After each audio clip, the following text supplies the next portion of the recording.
안녕하세요 여러분, 마니입니다. 작년 8월 이 마니를 당황스럽게 한 사건이 있습니다. 바로 제가 좋아하는 두 회사 간의 분쟁이 일어난 것인데요. 에픽게임즈가 애플 앱스토어에 30% 수수료 정책에 반발하여 자체 결제 시스템을 도입하자 애플이 규정 위반이라며 이 회사의 인기 게임 포트나이트를 앱스토어에서 퇴출시켜버린 사건입니다. 에픽게임즈는 바로 애플에 대하여 반독점 소송을 제기했죠. 최근 1년 이상 진행 중인 법정 공방에 1차 판결이 나와서 화제가 되었는데요. 아직 재판이 완전히 끝난 것도 아니고 누가 이겼다고 단정지어 말하기도 애매한 상황이더라고요.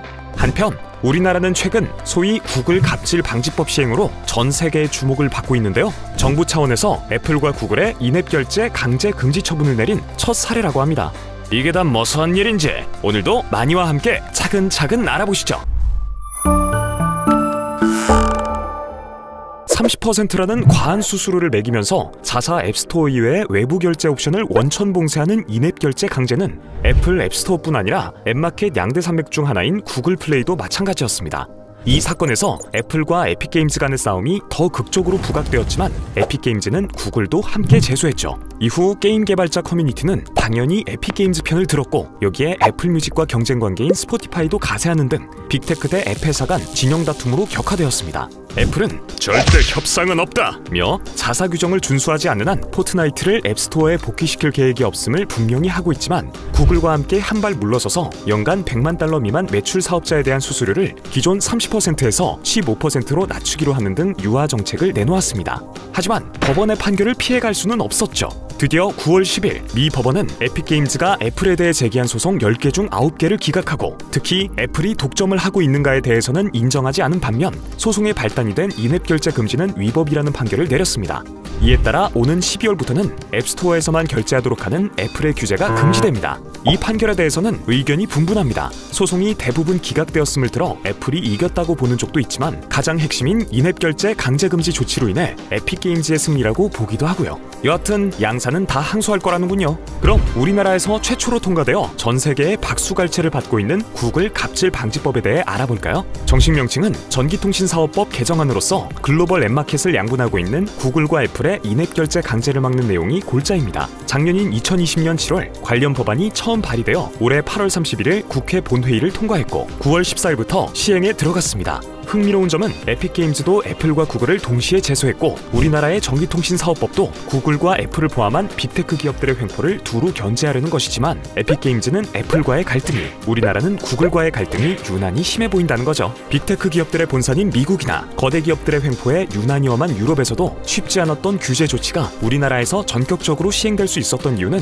구글이 과한 욕심으로 선을 넘었기 때문인데요. 그동안 모바일 게임에만 적용하던 구글 플레이 인앱 결제 의무화와 수수료 30% 부과를 모든 콘텐츠 앱에 적용하겠다고 하자 관련 업계나 정부에서 더 이상 참을 수 없게 된 것입니다. 구글의 횡포는 앱마켓에서 끝나지 않습니다. 삼성전자 등 스마트 기기 제조사에게 구글이 개발한 안드로이드 OS만 쓰도록 강제하기도 했는데요. 제조사에게 파편화 금지 계약을 강제하여 기기에 안드로이드를 변형한 포크 OS를 탑재할 수 없게 만들었죠. 이에 대해 지난 9월 14일 우리나라 공정거래위원회가 구글의 시정명령과 과징금 2,074억 원을 부과했다네요. 앞서 이야기한 구글 갑질방지법, 즉 전기통신사업법 개정안은 방송통신위원회 소관인데 이렇게 방통위와 공정위가 연이어 구글에 제재 조치를 가했으니 우리나라의 행보에 전 세계가 떠들썩할 법도 합니다. 항상 판례라는 건 중요한 참고사항이 되죠. 각국에서 우리나라 사례 스터디에 들어간 모양입니다. 때문에 구글과 애플은 이런 상황이 다른 나라로도 이어질까 전전긍긍하며 제재에 반발하고 있습니다.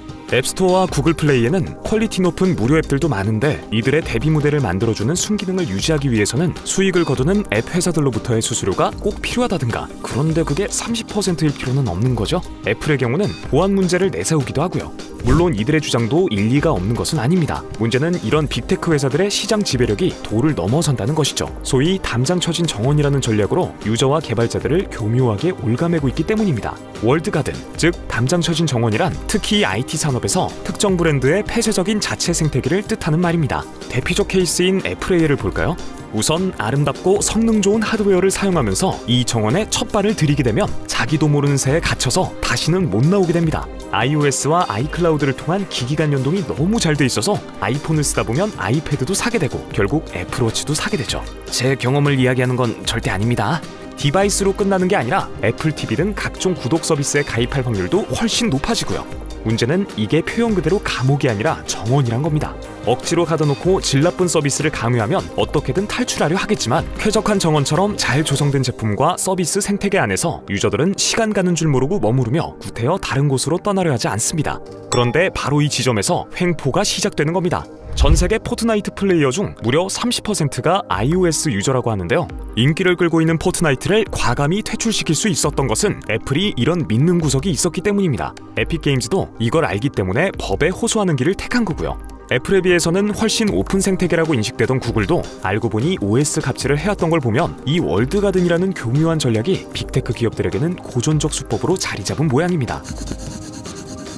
우리나라는 현재 전 세계가 지켜보는 가운데 구글, 애플 등 글로벌 빅테크 기업들에게 제재 조치를 가하는 한편 네이버, 카카오 등 국내의 빅플랫폼 기업들에게도 규제의 칼날을 겨누고 있는 중입니다. 해외에서나 국내에서나 박수갈채와 우려 섞인 시선이 공존하는데요. 심지어 일각에서는 최근 중국의 홍색 규제보다 좀 낮은 수위의 정부 규제라고 보기도 하죠. 실리콘밸리의 실세라고 하는 페이팔 마피아의 일원이자 데이터 기업 팔란티어 창업자이기도 한 피터 틸은 그의 저서 제로 투 원에서 독점이야말로 모든 성공적인 기업의 조건이라며 노골적으로 독점을 옹호했죠.